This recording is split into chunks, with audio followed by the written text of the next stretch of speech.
Dans cette présentation, nous explorerons comment lire un article scientifique de façon critique.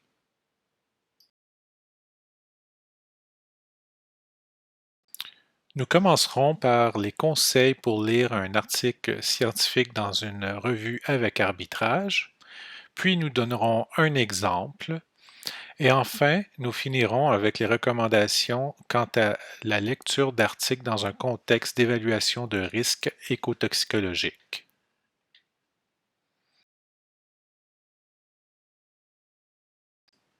Selon un article qui a été publié sur le site web d'Elsevier et dont vous trouvez le lien en bas de cette diapo, les quatre principales étapes pour la lecture critique d'un article sont premièrement de faire un survol de l'article, de relire l'article, d'interpréter l'article et puis en faire le sommaire finalement.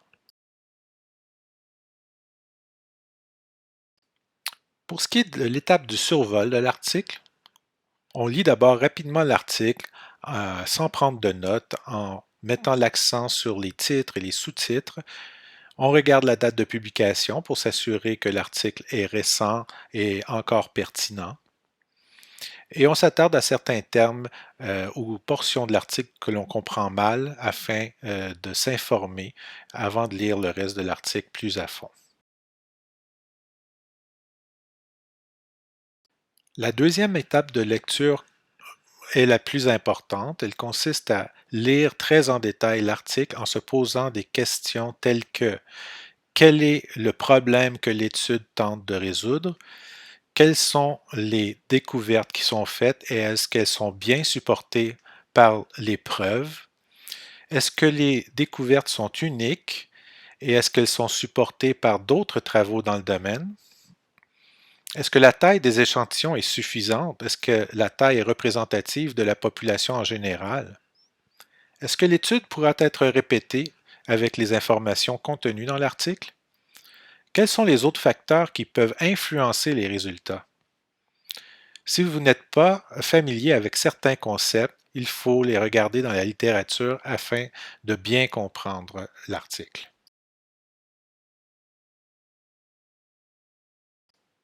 À l'étape de l'interprétation de l'article, on passe un certain temps à examiner de façon plus attentive les graphiques et tableaux en regardant les données telles quelles, sans trop se concentrer sur ce que disent les titres de figure.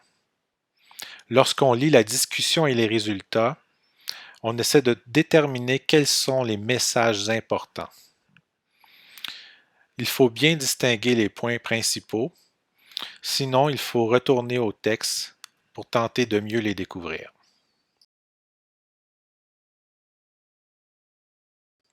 Comme dernière étape de la lecture, on prend le temps de prendre des notes. Ceci nous permet d'avoir une meilleure compréhension et va nous aider à retenir les points principaux. On ne se gêne pas non plus pour surligner le texte soit sur le papier, soit sur l'ordinateur et d'ajouter des commentaires soit sur papier, soit sur ordinateur.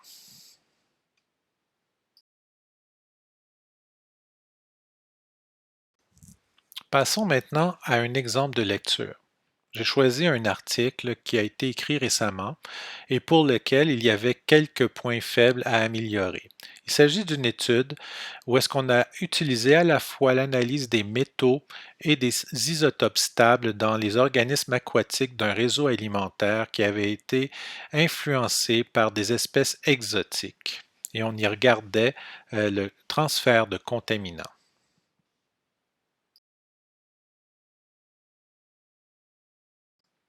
En lisant cet article, je me suis demandé quel était vraiment le sujet de l'article.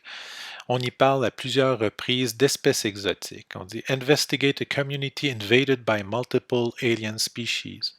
On dit que l'objectif is to identify if high heavy metal concentration can be additional driver for the local demise of native species et ainsi de suite. Donc, il y a un grand accent mis sur l'importance des espèces exotiques versus les espèces qui étaient indigènes.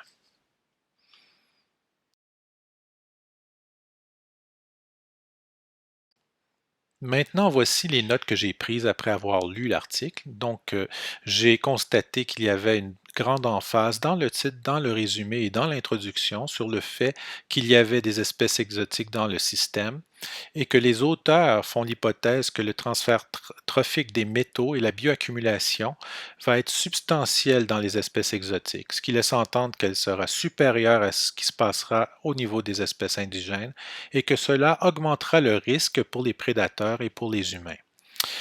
Le lecteur pense donc que le design expérimental, l'analyse des données et la discussion vont comparer les espèces exotiques versus non exotiques ou bien les compartiments dans l'écosystème qui sont riches en espèces exotiques versus ceux qui ne le sont pas. Mais en fait, ce n'est pas le cas. Dans l'article, il n'y a que très peu d'allusions aux espèces indigènes. En fait, il n'y a pas de données sur ces espèces indigènes. On a très peu d'informations sur quand l'introduction a eu lieu pour ces espèces exotiques. Et en fait, on se rend compte que l'article n'est pas vraiment clairement cadré pour expliquer si les espèces exotiques ont un rôle à jouer ici. Donc, j'en conclus que le but de l'article n'était pas très clair.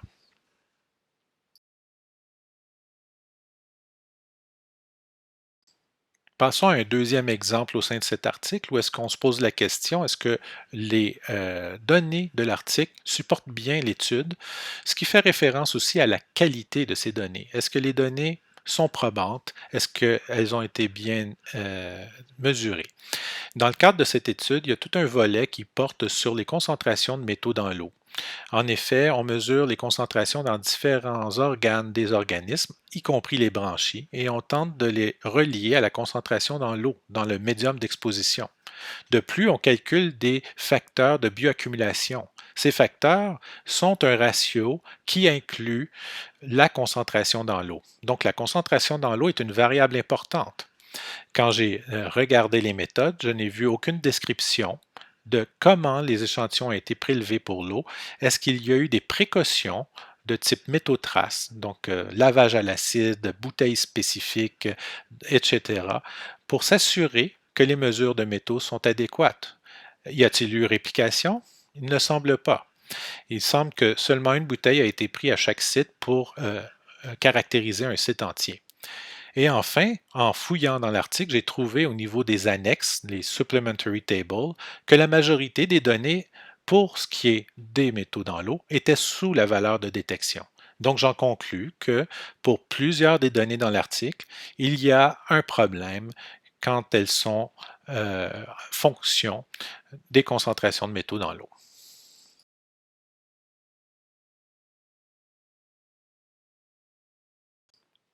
Passons maintenant à la dernière portion de cette présentation qui porte sur comment lire un article dans un contexte d'évaluation de risque environnemental.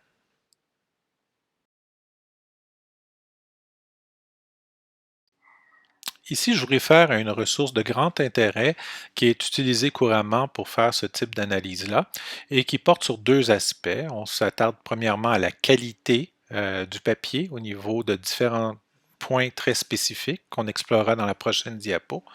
Et deuxièmement, la pertinence du papier. Donc, est-ce qu'on peut vraiment l'utiliser dans le contexte dans lequel on souhaite l'utiliser?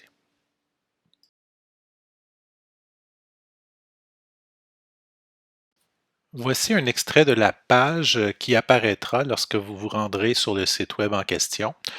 Donc, pour ce qui est de la qualité, il y a une vingtaine de questions qui sont posées.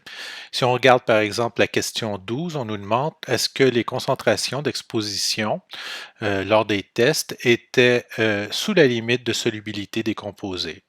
Donc, dans un article fictif portant sur les terres rares où est-ce qu'il y aurait des tests de toxicité qui sont faits, un biais commun est la précipitation avec les phosphates dans l'eau.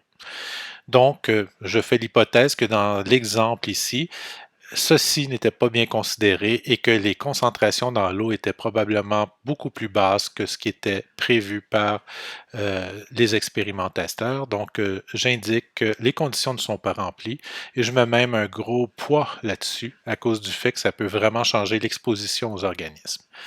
À la question 15, un peu dans le même sens, on pose la question, est-ce que les analyses chimiques sont adéquates pour vérifier la concentration de la substance test pendant l'ensemble de l'étude? Et là également, j'indique que ça n'a pas été rempli comme condition et que dans l'article fictif auquel je fais allusion, seulement les concentrations nominales et non pas mesurées sont reportées. Donc encore là, ce sont des failles importantes dans l'article qui font en sorte que peut-être qu'on ne peut pas les utiliser dans un cadre réglementaire pour établir des normes.